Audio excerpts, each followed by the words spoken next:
Hello and welcome to the CNBC Africa Special Report. My name is Mugisha, coming to you from Kigali, Rwanda. We're talking about education in a digital era. Now, we understand that in 2050, Africa will not only have the biggest population of the youth, but will double and be much bigger than that of China and India altogether. Now, with the burgeoning youth population, how does education step in to help the continent harness the emerging technologies? Remember, you can follow us on Twitter at CNBC Africa, my personal handle at Mugisha, and let's allow us to join into this conversation.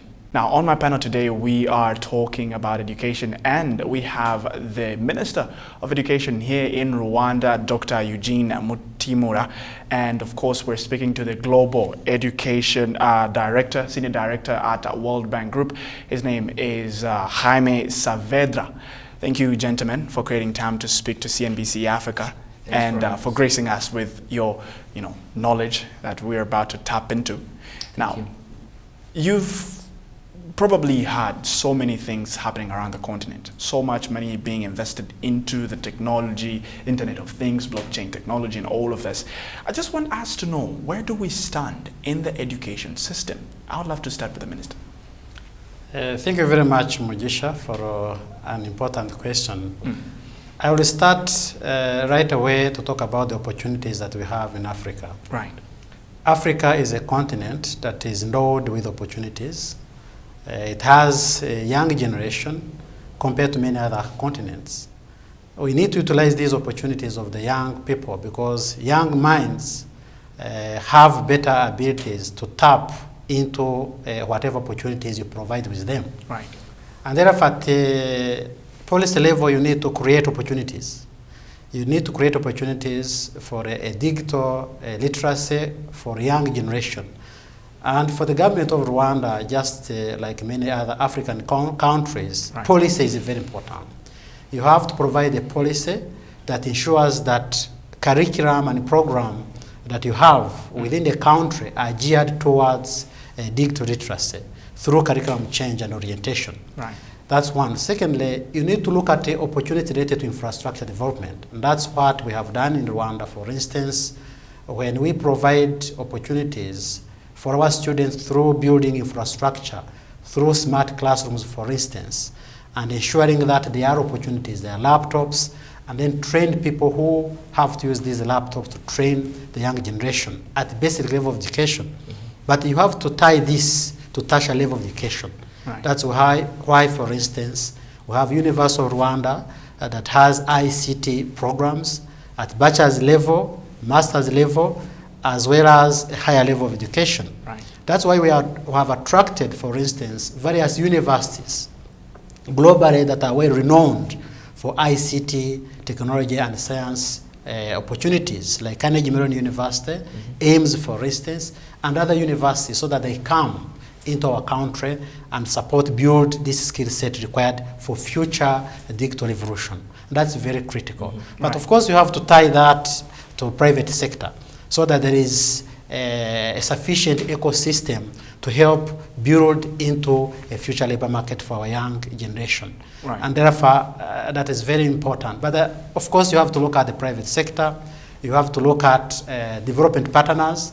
You have to look at opportunities that provide for even regional cooperation through the centers of excellence that are within Rwanda, but also regionally, to create these opportunities. So I think Africa is highly endowed with opportunities, and what we have to do as a continent is to highly invest into young generation, invest into technology through building the capacity of young people, so that we don't utilize the technology from outside continents. Right. We should not be consumers of technology, but rather invest into young generation that are going to produce technology.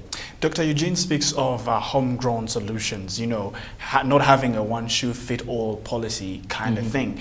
But when we look at over 500 million young people on the continent, this is huge. Yeah. Trust me. How are we tapping into that population that has been seen as a challenge or a burden to the continent and turn it into, one that could actually bring in more solutions. Yeah. How does the education system sit Right. to make that a possibility? So as the minister was saying, I mean, with the huge young population that we have, that's the hope of the continent. That's the hope of sub-Saharan Africa. That's a huge challenge. At the same time, is the opportunity. Right. But for that opportunity to be tapped, we need to make sure that we invest in such a way that we provide all those young people the tools they need, right, in order to be able to access later a productive job and to have a fulfilling life. To do that, now we face a very big challenge, which is that we need to give those young people different sets of skills. It's a breadth of skills that they need to have, starting with the fundamental skills, right? The reading and writing and understanding what you read, and the basic math and the basic science. And there we already have a huge challenge, right? The region as a whole, still we know that for the whole sub-Saharan Africa, we know that still, despite the progress, despite investments in the recent past, about 70% might finish primary education without yet being able to read and understand a short story. Right. So that has to be solved, right? All kids should be able to finish primary education with quality learning, right? Being able to understand, to be able to communicate themselves, right? Being able to use math for the basic, the basic things in life, right? So we need to solve that part, right? On one hand. Second, the jobs of the future are those in which exploit the comparative advantage of humans, not machines. And what's the comparative advantage of humans? It's those social-emotional skills, empathy, creativity, creative thinking, being adaptable, right? Being able to work with others, right? Being able to find cause and effect. So those are the things that distinguish humans with respect to machines. I mean, now in this world of automation and robotization, we say, well, machines will do many of those tasks. Right. So we need to make sure that actually we exploit as humans those things for which we are better. Right? And third, in this, with the progress that we are seeing in technology, all kids should have digital skills. They should be able to interact with technology and be able to use technology effectively. So we need to make progress at least on those three areas, right? The fundamental skills, the social-emotional skills, the digital skills. Now that's very difficult. As you say, it's a huge number of children and young people. So that's why it's critical to see the commitment of many ministers of education, like what we are having here today in Kigali, which we have about 16 ministers of education and their teams, right, talking and discussing, right, about how to do those investments on fundamental skills, on digital skills, such that young people in Africa will be prepared, right, for the future. Jaime, allow me to learn from Minister EUGENE here with us. How is Rwanda, doing differently? Are there any tailor-made programs directly targeting that, raising the levels of literacy, digital skills, and all of this? So ultimately what is important is not only to teach the basic science. Basic science, as Dr. Saavedra is mentioning, is important. You need to teach the basic sciences. At the basic level of education, you need to teach numeracy, literacy. People need to know mathematics. People need to know, able to read. But computer literacy and ICT literacy is very critical. And which is the biggest problem because right that's now. what will make a young generation innovative. They will be able to be adaptive to ever-changing demands of what we have been discussing as the fourth industrial revolution, because of the capacity to adapt to situations. So whether we teach them the science, machine learning, artificial intelligence, and the Internet of Things, that's okay, but adaptability to ever-changing things is very important, to do things that are going to help them be able to produce something that helps the communities live better. And I gave an example when I was giving remarks in my talk this morning. For instance, one young student, Buchana Patrick, who invented tap and go. you know, defining transport opportunities using cards, put in money, be able to use this card safely to tap and go in public means that his company has exported to other African countries. That is the adaptability that we're talking about. Example I gave again was James Ochua from Kenya, who invented an online platform that makes sure that he links with Juakali or informal sector clients with other clients, so that trade and business becomes much faster. There are several examples. So adaptability is very important. We are seeing that in Rwanda, like many other countries, but of course the sky is the limit. And what we have to continuously do to our young generation is the ability to give them these skills so that they are flexible, they have critical thinking minds to adapt to the ever-changing needs of technological changes as they grow. Dr. Saavedra, just allow me to come back to you now. During the World Economic Forum, I think that was 2017, if not 2018, Chinese billionaire Jack Ma, and of course the then president of the World Bank, talked about something to do with reinventing the classroom. What did you make of that, and how do you see this, you know, changing the way things are done today? Look, for many decades, and still happens in many classrooms in the world, you have a teacher that has some knowledge and some information, and that knowledge and that information has to be conveyed to the student, right, in a passive way. The teacher has to listen, try to understand, and then prove that he knows, he has that same knowledge and can process that information. It was a one-directional process, right? Now information is much more available, cheaper, faster, everywhere, right? If you have a smartphone, right, you have a lot of the information that you are going to be able to need in your life, right? And in your smartphone, you have much more information that you are going to be able ever to process, right? So just having information, just that knowledge about facts and things, that's not that important anymore. It is important. You need to know some facts. Yes, you knew. But actually what's important is to be able to process information, right? To create your own to create your own questions and then answer those questions. To be able to relate things, to be able to interpret facts and information. So then, if that's what you need to do, then the role of the teacher is different. The teacher is not anymore a source of information, but the teacher has to be a mentor. The teacher has to be a facilitator. The teacher has to instill in students the capacity to learn permanently. Allow us to take a short break right here on this CNBC Africa Special Report. My name is Mugisha. Remember, you can follow us on Twitter at CNBC Africa or my personal handle at Mugisha.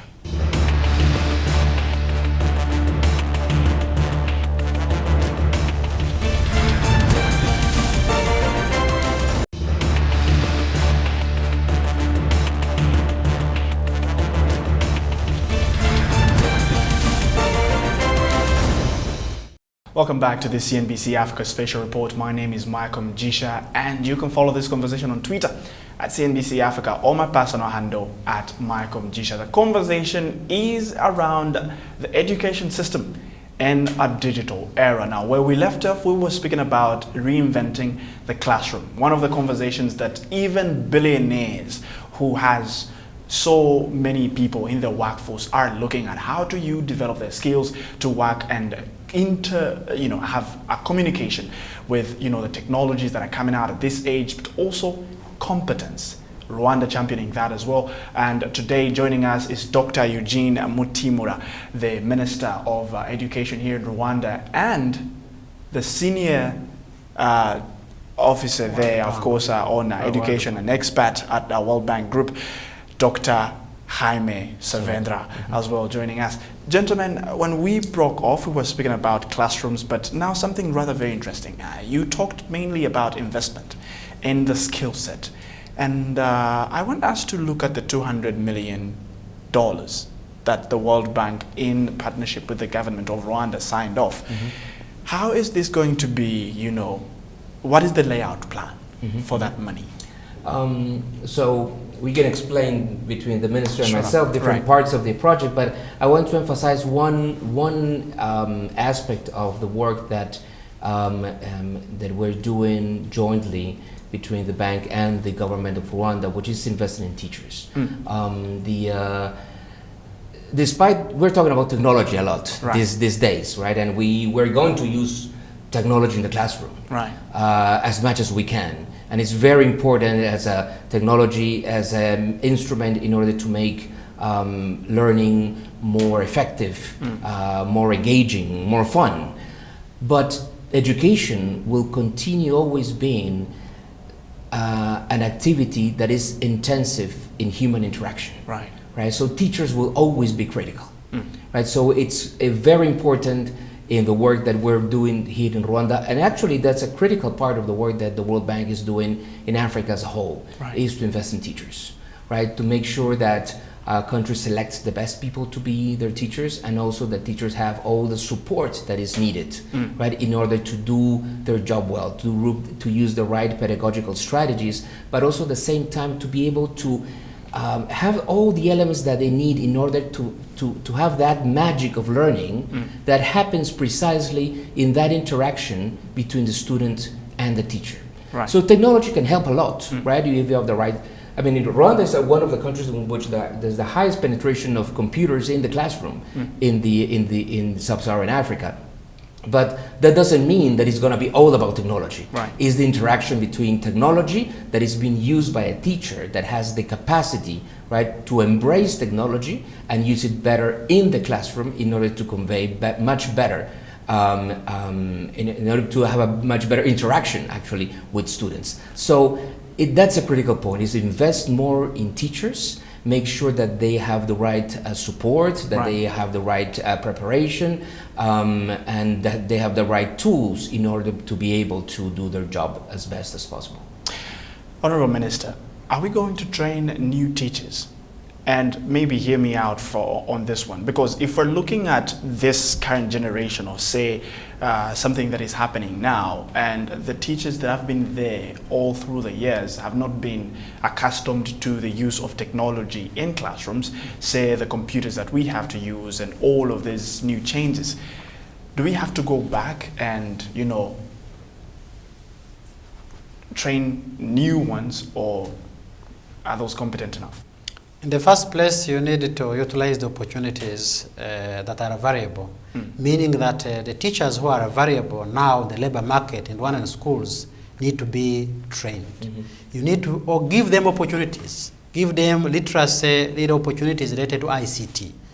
And that's why we emphasize that in smart classrooms, we give even a laptop to a teacher who is teaching ICT. Right. And then, in addition to helping him with the gadget, he has to be taught.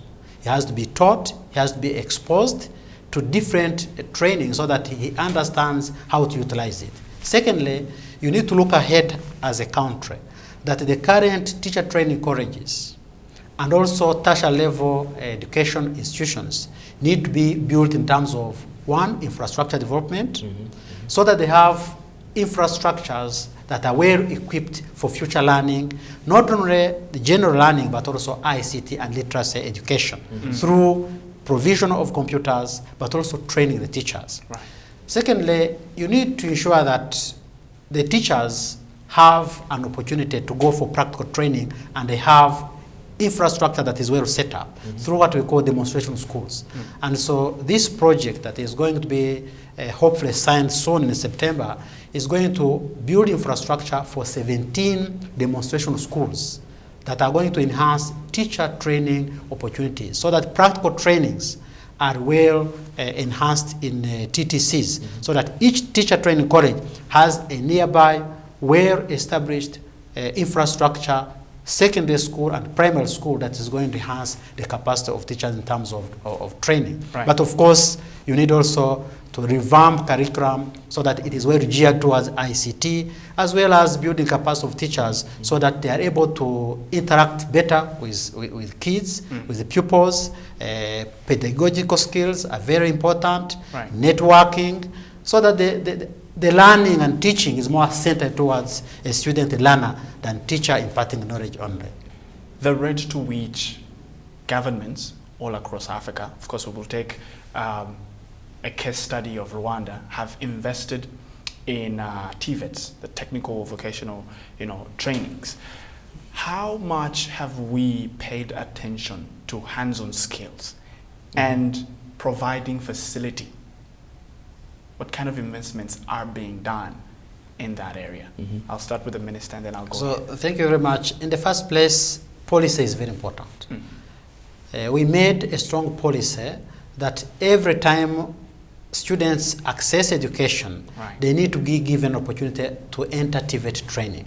And by 2024, according to National Strategy for Transformation, we want students who go to TVET education to be at least 60 versus 40 general education.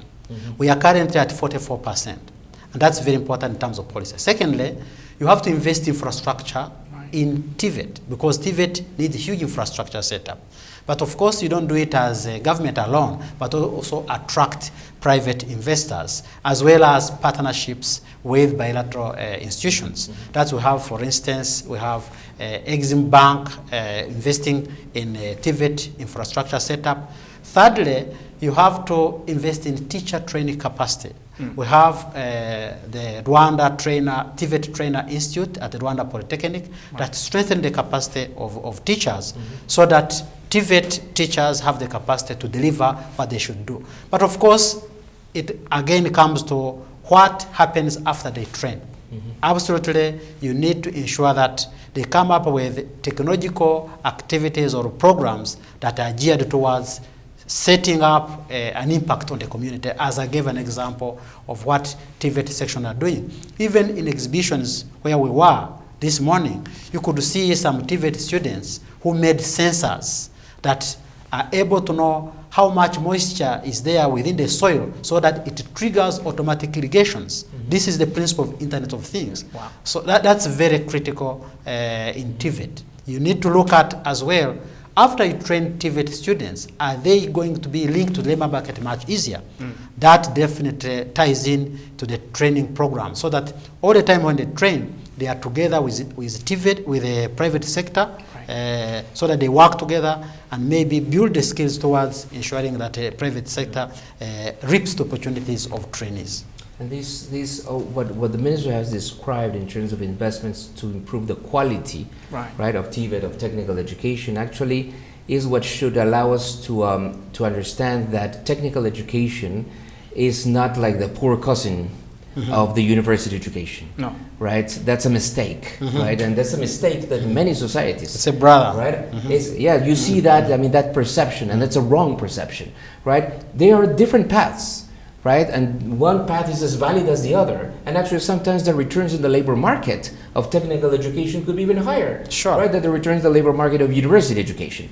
But actually in the 21st century, we cannot, first of all, we cannot see that one is better than the other or more prestigious than the other. Both are valid paths, right? But second, we also need to understand that the time in which you have one single moment of contact with tertiary education, you study something, and then you have that occupation, that career for all your life, and you don't study anymore, that time is gone, right? People will have contacts with the education system all the time throughout their working life. So in that context, in that type of lifelong learning scenario that we see for the future, is that the technical path and the university path cannot be separate. There cannot be two separate worlds. They have to be integrated one to each other. There have to be two highways that cross each other, so that someone can say, well, I'm going to pursue this technical degree, and then later, a few years later, say, well, but I want to have a bachelor's degree on this, right? Or the other way around, right? You have a bachelor's degree on a specific engineering career, but then you say, no, but I want to have a technical specialization in this other specific aspect. Or maybe I want to have a micro-credential in a technical institute that will complement what I did. So it's towards the technical world and the university world are towards that have to complement each other and have to be integrated. That's the future. Finally, is our education system aligned with or to the fourth industrial revolution?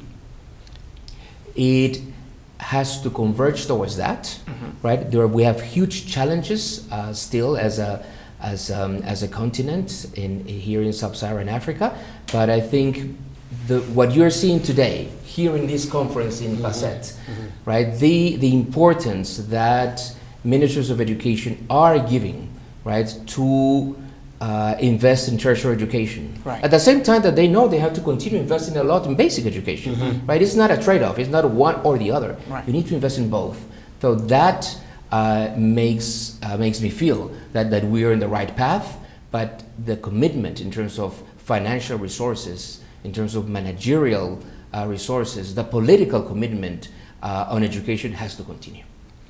So I think that's very, very important. First, you need to invest in a critical mass of people in science, engineering, and technology-related disciplines. That's very critical, so that you don't utilize the technologies that are going to be invented from other continents, but rather be a continent and a country that should also be able to produce technology, but also be able to nurture, utilize, and develop opportunities out there that are related to technological opportunities. For example, when we talk about the use of drones in Rwanda, for instance, that is nurturing and utilizing the opportunities of technology, whereby drones are carrying blood from urban areas, from blood transfusion areas to deep rural areas to save lives for people. And that's very important. When we talk about electronic trade world platform, e-commerce that Al-Baba Jack Ma and His Excellency President Paul Kagame launched last year, e-commerce is use of technology, and we are training people towards that. And when, for instance, you at a policy level, you say, well, I should nurture the talents of the young people. We have, for instance, Rwanda Coding Academy that is precisely recruiting people at TVET education level, equip them with the skills so that they are able to produce these technologies. We had a chance to sit down with Dr. JAIME Saavedra. He is the Senior Director for Education Global Practice at the World Bank Group. And of course, our Honorable Minister of Education here in Rwanda, Dr. EUGENE MUTIMURA. Hello, so right there. You remember, for more, you can join us on Twitter at CNBC Africa, my personal handle at Mugisha, and more on this episode or other more episodes be on the website www.cnbcafrica.com. From me and the team in the east of the continent, it is bye for now.